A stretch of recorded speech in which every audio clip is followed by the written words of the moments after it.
good evening everyone and hi po. Magandang umaga at gabi po sa inyong lahat. Muli narito po ako upang ibahagi ang salita ng Diyos. And let's talk about salvation. And the topic is the wages of sin. And sabi po, the last time I share about the love of God in John 3:16. Through Jesus Christ, the begotten Son, or ang bugtong na anak, Panginoon. And maraming salamat po sa mga nanood hanggang dulo. Dahil doon, patuloy pa rin nating bitbitin ang pagmamahal na ibinigay niya sa atin. Anyways, ito po ay karugtong sa ibinahagi ko last time about salvation. It means ang kaligtasan. Hindi lahat ng tao ay maliligtas. Totoo po yan. Kasi,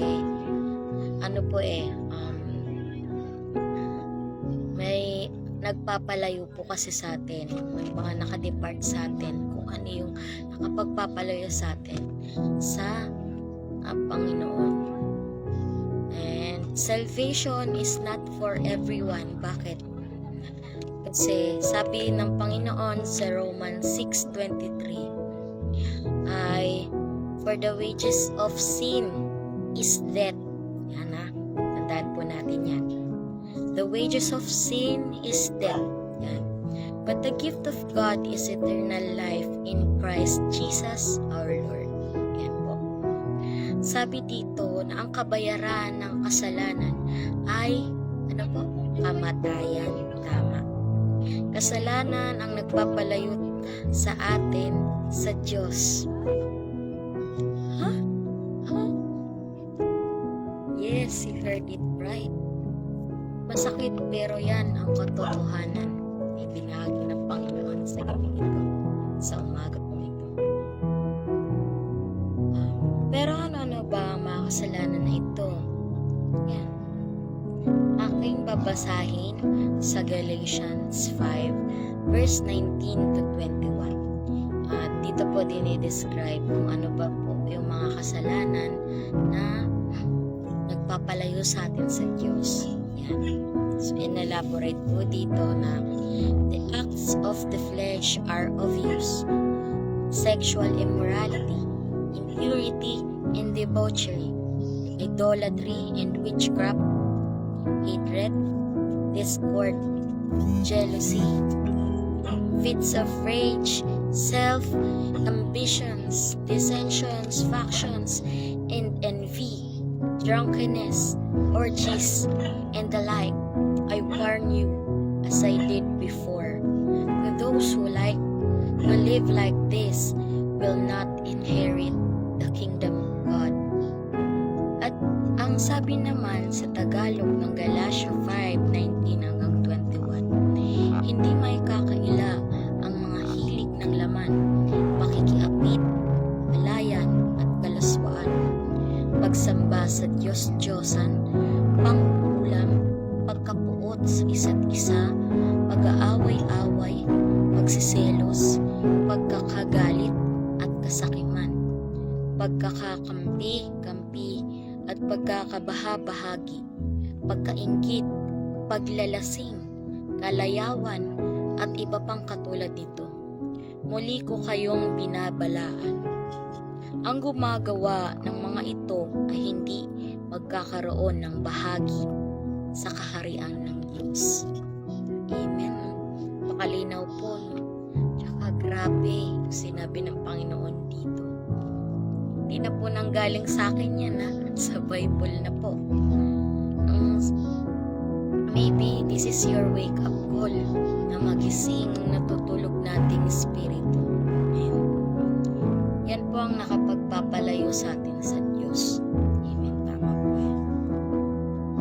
Ito ay isang babala para hindi tayo mahulog sa patibong ng kasalanan. Guys, hindi pa huli ang lahat dahil alalahanin po natin na kilalanin at tanggapin natin ang bugtong na anak na si Jesus. Amen. Totoo po ang impyerno Kaya huwag natin basta-bastang gawing biro ito. Kung gaano man kainit sa panahon ngayon na nararanasan po natin ngayon, wala pa po yan sa kalingkingan ang mararanasan mo doon. Baga, ang makasiyahan mo rin dito, kasiyahang nararamdaman natin dito sa mundo ay panandalian lang. And hindi mo mabibili ang peace of mind kung saan-saan. Kung minsan nga namamalimos pa tayo nito, diba? Amen. Pero pag nasa Panginoon ka, lahat ng yan ay libre. Amen. Ngayon, marahil kinakausap ka ng Panginoon sa gabing ito.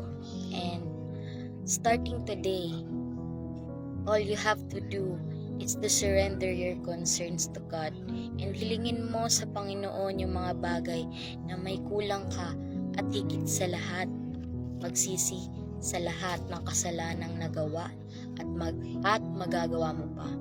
Amen. And pwede niyo po akong samahan sa panalangin. Panalangin po natin ang lahat ng mga concerns at lahat ng mga nagawa nating kasalanan generally. Yan po, kagaya po sa nabanggit ng Panginoon sa Galatians 5:19 hanggang 21. Malayo po tayo dito. Amen. So, oh God, thank you, Lord, for speaking today, Lord Jesus. How great you are, Lord, that you describe the sins that which we do not follow, Lord God. Panginoon, maraming salamat po na sa pamamagitang ito, O Diyos, Ikaw po, O Diyos, ang nangusap sa amin, sa Espiritu namin, Panginoon. Lord, hingi po kami ng kapatawaran sa iyo sa lahat ng mga bagay na ginawa po namin in the past and even in the future, Lord God. I do believe, Lord Jesus, na Ikaw ang Diyos na mapagpatawad, Panginoon. Hinihiling po namin, Panginoon, ang kapayapaang nagmumula sa iyo na hindi namin mabibili na kung saan-saan, Panginoon, bagkus sa iyo lamang matatagpuan, O God. At Lord, sa pamamagitan po nito, akin pong tinatanggap bilang Diyos at tagapagligtas ng aking buhay. O Ikaw, Jesus. Kaya Panginoon, alam ko po, O Diyos, na hindi pa huli ang lahat. Ako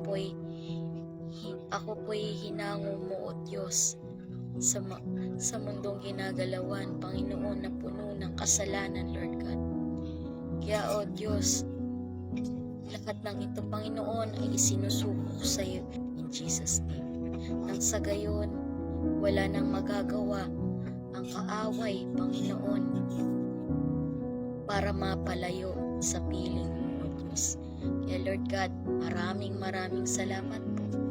Ito po ang aming samot panalangin sa pangalan ni Jesus. At ang lahat ay magwika ng matagumpay na Amen and Amen. God bless us all, and I do believe that God cares for you. God loves you.